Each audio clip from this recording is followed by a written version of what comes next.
Hi guys, in this section we're going to be talking about isomers. So the first thing that we're going to be discussing is the definition of isomers.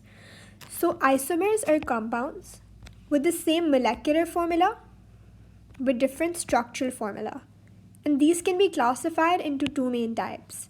So you're going to have structural isomers and stereoisomers.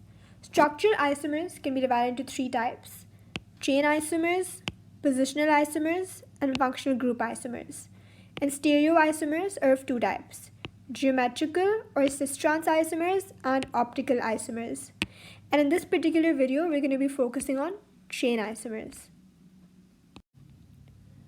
So a chain isomer is formed when there's a difference in the structure of the carbon skeleton or backbone. And this basically refers to the number of carbons that are there in the longest chain that you make.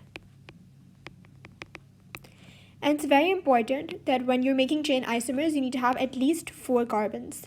So we're going to look at butane, which has 4 carbons. So the formula for butane is going to be C4H10. Now the longest chain in this case, and the first one that I've drawn, is going to be this. So you have 4 carbons and there are no branches. So when you name this, it's going to be simply butane. Now let's look at the next example. For this one, the longest chain is going to be over here. So in this case, you're going to have one substituent. So if you number it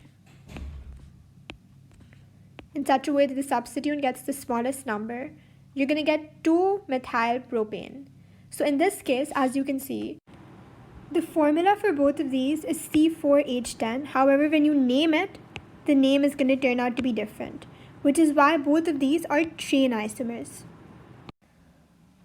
Now we're going to be taking a look at another example, which is pentane. So for pentane, you can have 3 structural isomers. The first one is going to be a straight chain isomer. So for this, if you mark the longest carbon chain, this is what you can get. As you can see, over here there's going to be no branches. So the name of this compound is going to be just pentane.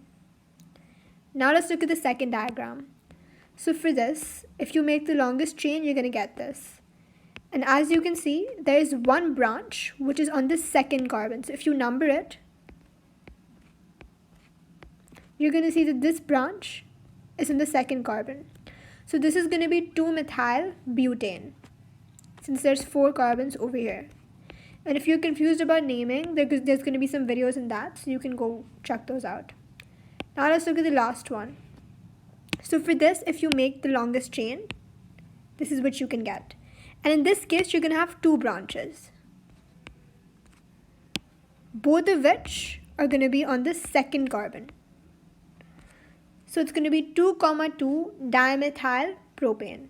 So as you can see in this case, for pentane, the formula is C5H12.